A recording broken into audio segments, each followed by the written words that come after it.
Hello and welcome back to English Hub with Sangita.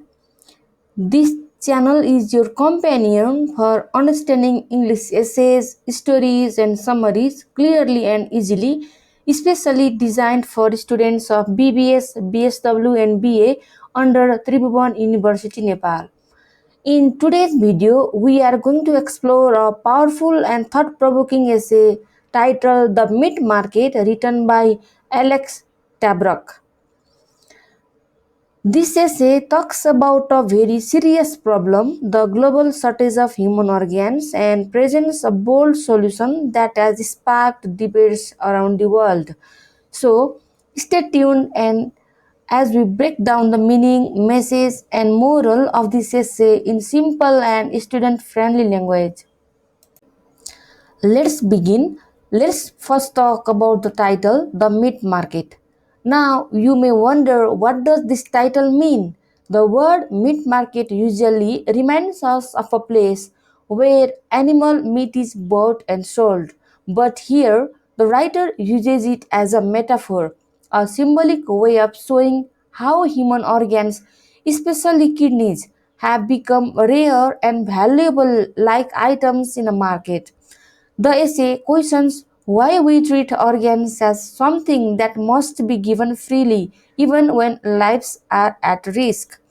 The title also makes us think deeply. If we are ready to pay for food and medicines to survive, then why not for organs that can save a life? This bold comparison is meant to grab attention and challenge traditional thinking about donation and morality. Now let's connect this topic to our own country, Nepal. Organ donation in Nepal is still in the early stages.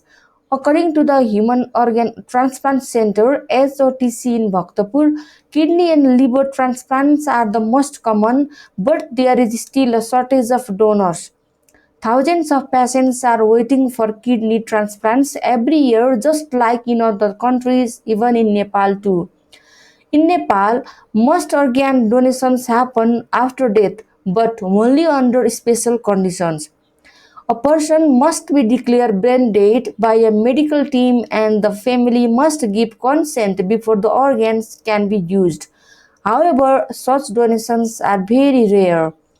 Living organ donation, donating while the person is still alive, is allowed only between close relatives like parents, siblings, or spouses. But this law also limits the number of available organs. Many patients suffer or die because they cannot find a matching donor in time. Sadly, due to this shortage, even in Nepal, there have been reports of illegal organ selling and buying, especially of kidneys from poor people in remote areas. This is exactly the kind of problem the writer Alex Tabarrok is trying to solve through legal and safe system. Now, let's move to the summary section. I will explain this summary into Nepali language as well so that it would be easier for you to understand the essay a bit more. Alex Tabarrok is an American economics author and professor who writes about economics, law, and public policy. Alex Tabarrok एकजना अमेरिकी अर्थशास्त्री लेखक र प्राध्यापक हुन्. In this essay, The Meat Market, he talks about the global shortage of human organs for transplant, especially kidneys, and suggests that we should allow people to be paid for donating their organs. उनले the meet market भन्ने जुन एसे छ यो एसेमा मानिसहरूको अङ्ग specially किडनीको अभाव र त्यसबाट हुने समस्याहरूको बारेमा चर्चा गरेका छन्. उनले यो देखाउन खोजेका छन् कि market based system could be save many lives by increasing the number of available organs. अथवा अहिलेको समयमा जुन डोनेसनमा मात्र आधारित सिस्टम छ त्यो सफल छैन र सफल हुँदैन. बरु अर्ग्यान्स दिने व्यक्तिलाई एउटा कानुनी रूपमा पैसा दिने व्यवस्था गरियो भने धेरै मानिसहरूको जीवन जोगाउन सकिन्छ. भनेर उनले एउटा सिस्टममै लैजानुपर्छ, यो मार्केट बेस्ड सिस्टममा लैजानुपर्छ अर्ग्यान डोनेसनलाई। त्यो भयो भने जो मान्छेहरू फाइनेन्सियली विक छ उनीहरूले पनि आफ्नो अर्ग्यान्सहरू डोनेसन गर्नलाई हेजिटेसन फिल गर्ने थिएन भनेर आफ्नो आइडियाज राख्न खोजेका छन्। So at the beginning of the essay ट्याब्रकले के भनेका छन् भने उनले केही फ्याक्टहरू देखाउन खोजेका छन्। जस्तै इन 2008मा अमेरिकामा चाहिँ 83,000 भन्दा बढी मानिसहरू मृगौलाका लागि वेट गरेर बसिरहेका थिए, आफ्नो मृगौला चाहिँ अथवा किडनी चेन्ज गर्नको लागि। तर मात्र त्यो बेलामा 16,500 जनाले मात्रै त्यो जुन किडनी ट्रान्सप्लान्ट गर्ने चान्स पाएका थिए। र उनले भन्छन् कि millions of people suffer from kidney disease, but in 2007 there were just 64,606 kidney transplant operations in the entire world. यसले यो देखाउँछ कि समस्या केवल अमेरिकामा मात्र होइन, सारा संसारभरि नै पनि छ। अर्ग्यान डोनेसनको, अर्ग्यान ट्रान्सप्लान्टेसन गर्दाखेरि जुन अभाव हुन्छ त्यो अभावको समस्या चाहिँ अमेरिकामा मात्र नभएर सबै विश्वभरि नै पनि एउटा विकराल समस्याको रूपमा रहेको छ भन्ने राइटरले भनेका छन्। Tabarrok explains that the current system relies on voluntary donations mostly after death, which is not enough. अर्थात् टेब्रकले भन्छन् कि अहिलेको जुन सिस्टम छ त्यो चाहिँ डोनेसन्स माथि मात्रै आधारित छ, भोलन्टरी डोनेसन्समा specially. As a solution, he suggests that people should be allowed to sell their organs legally. He gives the example of Iran, where the government pays people to donate kidneys, and as a result, there is no waiting list for kidney transplants. He writes, Iran has eliminated waiting list for kidneys entirely by paying its citizens to donate. अथवा उनले के भन्छन् भने यदि मानिसहरूले अङ्ग बेच्न पाउने र त्यसको लागि उचित पैसा पाउने कानुनी व्यवस्था गर्यो भने यो समस्या समाधान हुन सक्छ। जहाँ उनले इरानको एक्जाम्पल दिएका छन् र इरानमा कस्तो खालको सिस्टम छ भने त्यहाँ चाहिँ सरकारले जसले किडनी दिन्छ त्यो सिटिजनलाई पैसा दिन्छ र त्यहाँ कुनै पनि खालको वेटिङ गर्ने लिस्ट नै छैन। अथवा भनौँ मेरो किडनी ट्रान्सप्लान्ट गर्नुपर्ने छ भनेर वेट गरेर बसिराख्नु पर्ने आवश्यकता पर्दैन। यसले के देखाउँछ भने यस्तो खालको प्रणाली व्यवहारमा पनि सफल भएको छ भनेर एउटा एक्जाम्पल यो रियल लाइफमा पनि वर्क गरेको छ, थ्योरीमा मात्र होइन भनेर यो जुन एक्जाम्पल छ यसले क्लियर गरेको छ। So the essay also discusses the problems with using organs from deceased donors. Tabarrok explains that it is difficult to determine the right time to take after some time someone dies. उनले मृत्यु भइसकेका मानिसबाट अङ्ग निकाल्दा आउने प्राविधिक र नैतिक समस्या पनि देखाउँछन्। जस्तो कहिले अङ्ग निकाल्ने भन्ने निर्णय गर्न कठिन हुन्छ र ढिलो गर्दा अङ्ग प्रयोग गर्न नमिल्ने पनि भएको हुन सक्छ। सो यति मात्र नभएर अहिले जुन एक्सप्यान्डेड क्राइटेरिया अर्ग्यान्सहरू प्रयोग भइरहेको छ त्यसमा चाहिँ वृद्ध अथवा बिरामी व्यक्तिको अङ्गहरू प्रयोग गरिन्छ जुन चाहिँ अलिकति इफेक्टिभ नहुन पनि सक्छ र त्यसले प्रब्लम्सहरू पनि क्रिएट गर्न सक्छ।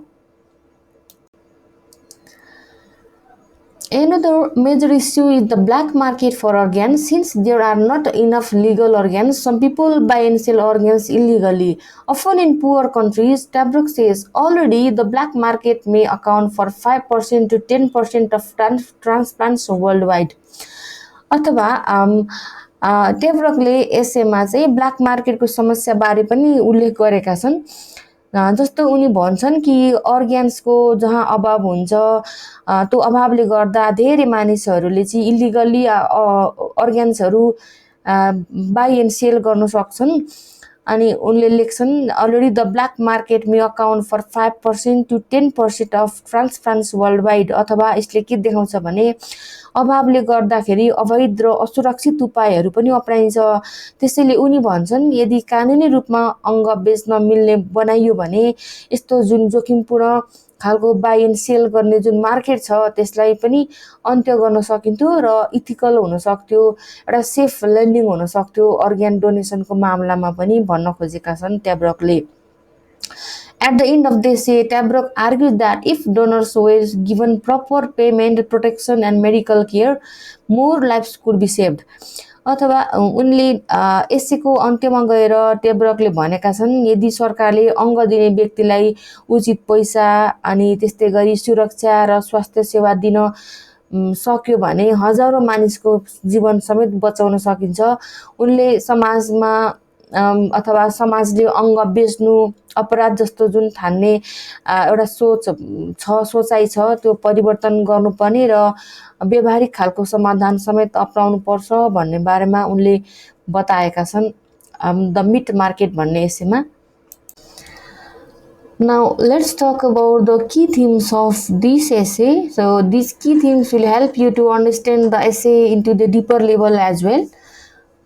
फर्स्ट की थिम रहेको छ अर्ग्यान सर्टेज क्राइसिस, अथवा यो एसेले विश्वभर नै अङ्गको अभाव स्पेसली किडनीको अभावलाई देखाउन खोजेको छ र यसले हरेक वर्ष हजारौं अनावश्यक मृत्युहरू हुन्छन् भन्ने कुरा देखाएको छ एसेमा।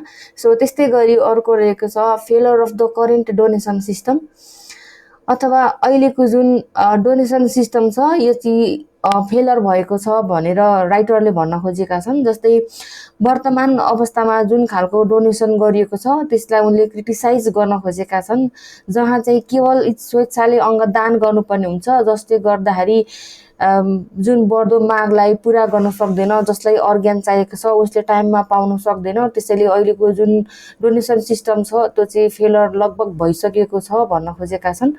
सो त्यस्तै गरी अर्को रहेको छ लिगलाइजेसन अफ अर्ग्यान मार्केट्स, अथवा यो एसेको मेन थिम भनेको चाहिँ जसले अङ्ग दिन्छ त्यो अङ्ग दिने व्यक्तिलाई पैसा दिन पाइने कानुनी र व्यवस्थित बजार बनाएर अङ्गहरूको उपलब्धता अथवा भनौँ यो अभाइलेबिलिटी अफ दि अर्ग्यान्स बनाउन सकिन्छ र जीवन बचाउन सकिन्छ भन्ने हो।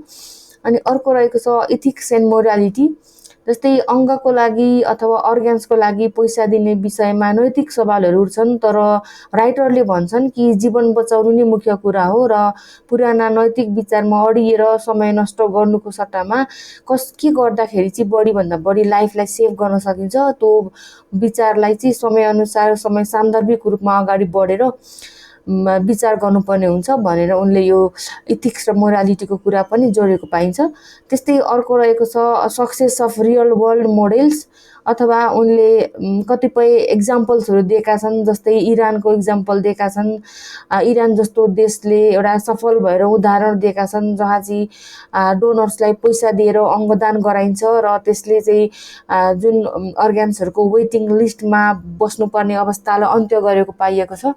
त्यस्तै गरी अर्को रहेको छ डेन्जर्स अफ ब्ल्याक मार्केट, अथवा जुन यो अवैध ढङ्गबाट जुन अर्ग्यानहरू डोनेसन भइरहेको छ त्यो कुरालाई समेत देखाउन खोजेको छ एसेमा, र कानुनी बजारले चाहिँ यो समस्या कम गर्न सक्छ। त्यसैले गर्दाखेरि नीति र सुधारको पनि आवश्यकता पर्छ र समयअनुसार फरक फरक खालको पोलिसिजहरू समेत लिएर आउनुपर्छ भन्ने पनि मेन थिम रहेको छ एसेमा।